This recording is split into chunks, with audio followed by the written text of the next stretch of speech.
ये बीजेपी के लिए अशुभ है, अशुभ है, अशुभ रहेगा। मैंने ही अपने एक किन्नर को चुनाव लड़ाया था, सोनू किन्नर को, मुगल सराय से। यही बीजेपी के लोग ने ऐसी धांधली हमारे साथ की। मैं इस वक्त वहाँ मौजूद थी काउंटिंग में। प्रधानमंत्री कल भी रोते थे मंच पे, आज भी रोते थोड़ा सा।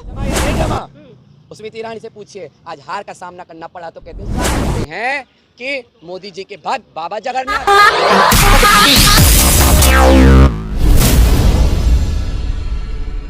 अपने लिए नहीं करते हैं, वो देश के लिए करते हैं, वो देश के हित में काम करते हैं। अगर से राहुल जी को अगर से इस तरीके का करना ही होता, अगर से उनको ऐश्वर्या की जिंदगी सोनी होती तो पद यात्रा क्यों करते वो क्यों भारत जोड़ो यात्रा क्यों करते? नहीं करते। नीतीश बाबू आते तो प्रधानमंत्री बनाएंगे। बिल्कुल, अगर से हमारी इंडिया अलायंस आएगी तो बिल्कुल नीतीश जी को स्वागत है प्रधानमंत्री बनाने के लिए। हम नीतीश जी को प्रधानमंत्री बनाएंगे। देश अगर से बाबू और नीतीश जी दोनों बीजेपी के साथ हैं, एनडीए के साथ हैं, उन्होंने अपना डील भी कर लिया है। आपको पता है कि स्पीकर पद, देखिए अभी आपको पता है कि दोनों लोग बहुमत के आंकड़े से पीछे थे। ठीक है, दोनों लोग बहुमत के आंकड़े से पीछे थे। जहां बीजेपी 400 को दावा कर रही थी, आप क्या कहते हैं? बीजेपी का वो चैलेंज, वो दावा पूछे पड़ने भारत के प्रधानमंत्री से, पूछे जेपी नड्डा से, राष्ट्रीय अध्यक्ष जी से, वो 400 का नारा कहाँ गया? बाबा योगी आदित्यनाथ जी से जाकर पूछिए।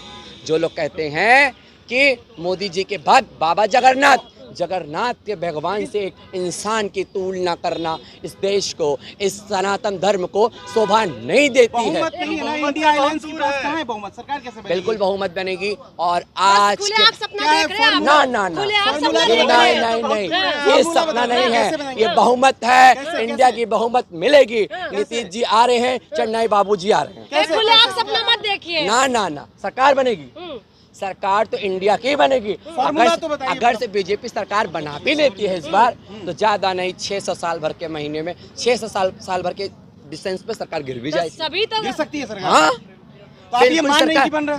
अगर से बीजेपी सरकार इस बार बना भी लेती है तो इनकी 6 महीने साल भर में सरकार गिर जाएगी। ये चैलेंज के साथ कहती है, और चैलेंज के साथ यहाँ से कह के भी जा रही हूँ कि इंडिया गठबंधन सरकार बनाएगी। मैडम, आप राहुल कर रही है। अगर राहुल गांधी आ जाते तो आपके समाज के लिए क्या करेंगे? अच्छा, राहुल गांधी जी ने समाज के लिए क्या नहीं किया है, आप बताइए मुझे।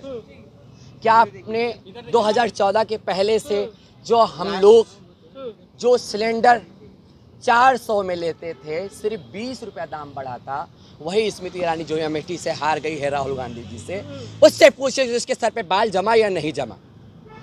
उनसे पूछ रहे जो सर पे बाल जमा या नहीं जमा। स्मृति ईरानी से पूछिए, आज हार का सामना करना पड़ा तो कहते हैं स्वागत है। बाजीगर बता रही हैं अपने आप जिसको को, जिस प्रधानमंत्री को जी कहती थी, तो वो कह रही है मीडिया पर नरेंद्र मोदी कह रही है, और योगी को जी लगा रही है, जेपी नड्डा को जी लगा रही है। अपने प्रधानमंत्री पे इसको स्मृति ईरानी को विश्वास नहीं। कोई नहीं है टक्कर में। जश्न का माहौल है मैडम कह रहे प्रधानमंत्री बनेंगे। देखिए बीजेपी से, देखिए सुनिए, दिल्ली की जनता से और इस देश प्रदेश की जनता से मैं अपील करना चाहती हूँ कि आपका बहुत बड़ा सहयोग मिला और साथ मिला, और आपका और आपके जज्बे और जुनून के साथ इंडिया सरकार बनाने जा रही है। लेकिन जश्न में है पूरा बीजेपी दफ्तर जो है। देखिए, आपने कल प्रधानमंत्री का चेहरा देखा होगा, कितने रोते हो, बिलखते, जैसा लगता है कि अभी रो देंगे। हमने कहा प्रधानमंत्री कल भी रोते थे मंच पे, आज भी रो दे थोड़ा सा।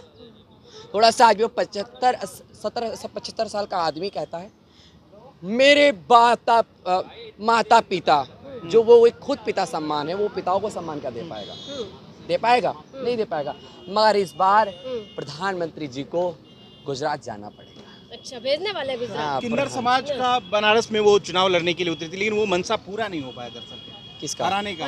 बनारस में किन्नर समाज चुनाव लड़ रहे। मैं एक उदाहरण बताऊं, मैंने ही अपने एक किन्नर को चुनाव लड़ाया था, सोनू किन्नर को, मुगल सराय से। यही बीजेपी के लोग ने ऐसी धांधली हमारे साथ की। मैं इस वक्त वहां मौजूद थी काउंटिंग में, और हारने के बाद भी बीजेपी कह रही कि हम जीते हैं, और बैठ गए फलती मार के और जय श्री राम का नारा लगाने। हमने कहा नहीं, सीताराम, राम के साथ सीता को भी जोड़ो। सीता को पीछे क्यों छोड़ के जा रहे हो? तो फिर हर हर महादेव का नारा लगा रहे हैं। इस बार राम जी नाराज हो गए क्या? बिल्कुल नाराज हो गए। इसलिए नाराज हो गए, भगवान को उन्होंने धोखा दे दिया। कैसे? मंदिर पूरी बनी नहीं, अब भगवान को बैठा दिया। शंकराचार्य जी का श्राप लग गया, आप कह रहे हैं। वो जो उन्होंने जो कहा था भैया ये, देखिए स्वामी शंकराचार्य जी इस दुनिया में अब नहीं है। वो दुनिया में अब नहीं है, वो अमर रहे। उन्होंने बड़ी सही बातें कही थी कि जब तक पूरी मंदिर निर्माण नहीं हो जाती तब तक को भगवान को बैठाना अशुभ है। तो ये बीजेपी के लिए अशुभ है, अशुभ है, अशुभ रहेगा। कैसे धोखा हुआ? धोखा भगवान को दिया। अब कलश नहीं बैठा मंदिर के ऊपर बहन, अब ऊपर कलश से ना बैठा, अब बैठा दे नीचे। अब मोदी जी का अगर से प्रधानमंत्री आवास हो, कहीं से छत चू रही हो और प्रधानमंत्री से कह दीजिए आप जाइए जाइए जाइए बैठ जाइए जाइए सो जाइए तो सोएंगे प्रधानमंत्री। तो प्रधानमंत्री कहेंगे पहले तो इसको पहले पूरा पलस्तर करवाइए, इसको कुछ ऐसा कुछ निर्माण करवाइए तब जगह बैठेंगे। तो भगवान को धोखा देने वाला व्यक्ति सरकार इस देश में नहीं बना सकता। ठीक है, बहुत बहुत धन्यवाद।